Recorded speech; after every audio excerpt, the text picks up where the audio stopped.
tryna get paid. Do it for them girls that be jealous anyway. On stage, I wanna be amazed. Pop that, drop that, it's your birthday. Top back, got that work for this cake. Stop that, lock that, work it in place. You the best, shawty, don't be scared. Let loose in the Louis like hers. If the money is yours, back it up like that, yes sir. Oh baby, want some more, baby. I love the way you do it, 'cause you do it so crazy. I'm counting down, so turn around.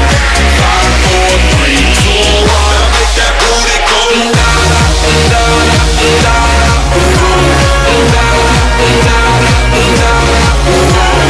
baby girl, I want you to keep putting on the show. Let's go. It's love sexy that got me now. Willing to bet they can't shut you down. Okay, good morning mga igan. Ayan, masayang Webes po ang bati namin ngayong Agis na ng Pebrero. Hindi lang kasi exciting kundi romantic pa. Ang mga inihanda naming gimmick dapat dahil 4 na araw na lang po ay Valentine's Day na. Mga kapuso. Bagay na bagay. Yes, literal pong love is in the air ang ating Valentine getaway today. Plus, hot na hot din ito. Naku, nadayo po kasi tayo sa sikat na sikat at taunang Hot Air Balloon Festival ng Clark, Pampanga. Kaya para heaven ang feeling ninyo kasama ng inyong pinakamamahal. Tara na't sasakay tayo sa mga dambuhalang hot air balloon na yan. Wow, cute! Pong Pagong at saka si Sunshine. Sunshine, there you go. At bago ang lahat, congratulations muna. Ganda ng mga balloons. Congratulations po muna sa ating Philippine football team, ang Azcal. Sa kanilang laban kontra Mongolia sa Asian Football Confederation Challenge Cup. Sa score na 2-0. Okay. Pinasaya ng Azcals ang libo-libong manonood sa Panaad Stadium sa Bacolod City. Pero hindi pa tapos ang misyon ng Azcals dahil sa March 15, magtatapat muli ang Pilipinas at Mongolia sa kanila namang bansa. Doon naman may fireworks. Wow! Congratulations, 2-0, no? Oo. Pero kailangan, hindi rin maka-score ang Mongolia kasi point system pala yan. Oo nga. Ito total nila, no? Total, Katapos na lahat ng matches. Grabe yung Pinoy, oh. Grabe yung tilian ng mga babae. Grabe tsaka ng mga lalaki. Ay, lalaki din pa doon. Oo, meron. Dami ang tumiling lalaki. Yung mga lalaki, yung mga lalaki nag-cheer sa scores, Mara. Yung mga babae nag-cheer sa mga pogi. Isa kasi naka-goal si Phil Young Husman. Last 3 minutes na lang yata siya na-goal. Pero panalo na. Pero magaling din isa. Okay, serious naman po tayo ngayon mga igan kasi patuloy pong pagtutok natin sa pagkamatay ni dating Defense Secretary Angelo Reyes.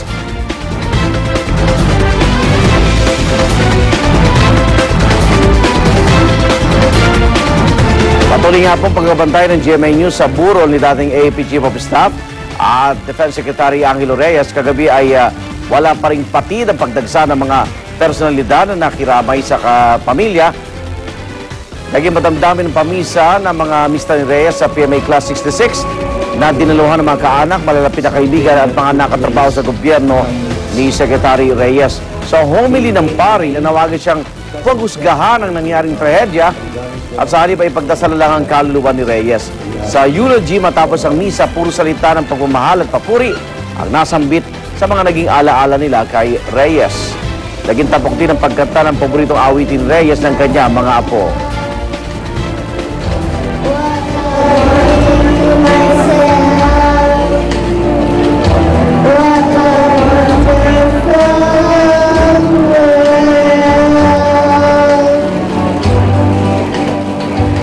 Makibalita na tayo muli sa burol ni dating DOE Secretary Angelo Reyes live mula sa Ascension Chapel sa Quezon City. May report si Susan Enriquez. Susan.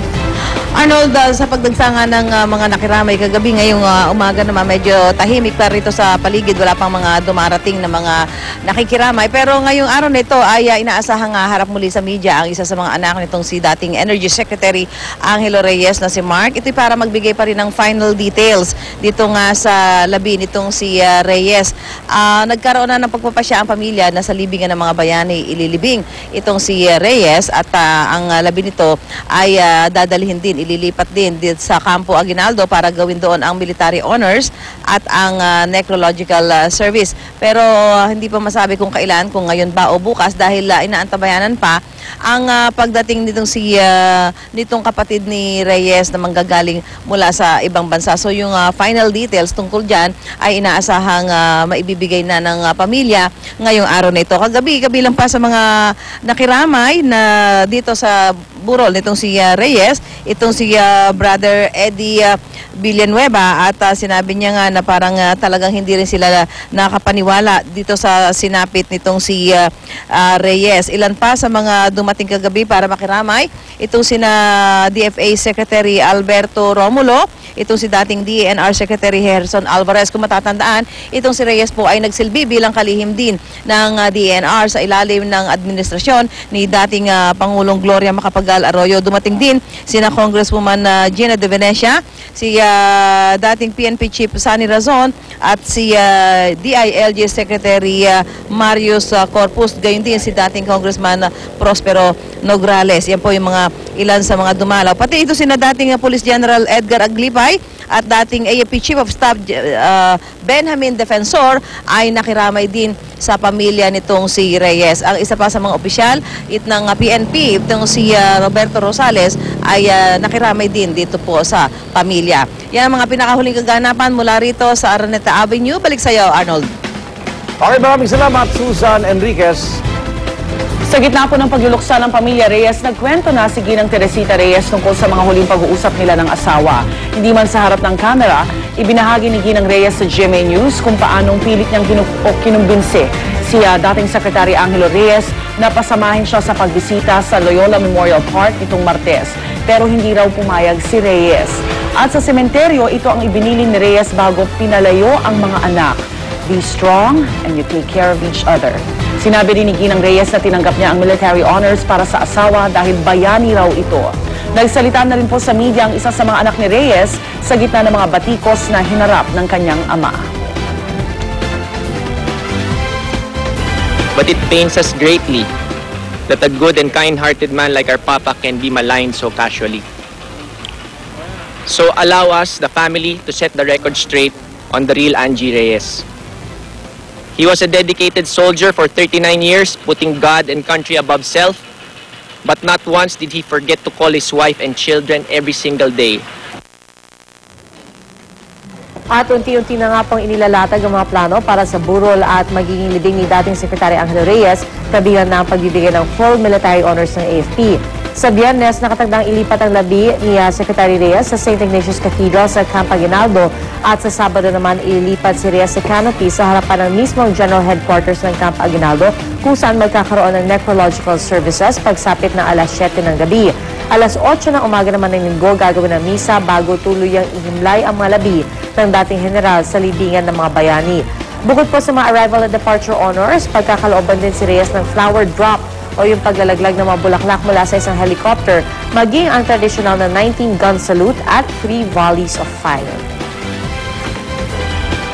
So, sa Sunday ng umaga, no? Actually, diba tradisyon na rin yun na kapag ikaw ay nagsilbi sa gobyerno, lahat ng pinagsilbihan mo, parang idadaan doon ng mga labi. Diba?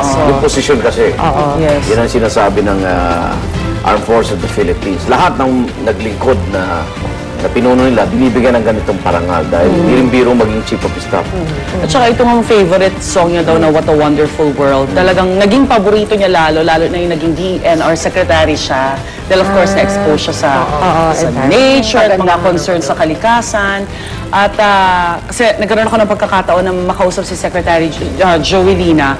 At talaga daw, nung panahon na nagko-concert sila, laging present yung nanay ni Secretary Reyes sa mga concerts. At talagang makikita mo how he treated his mom. Talagang with respect, talagang mahal na mahal.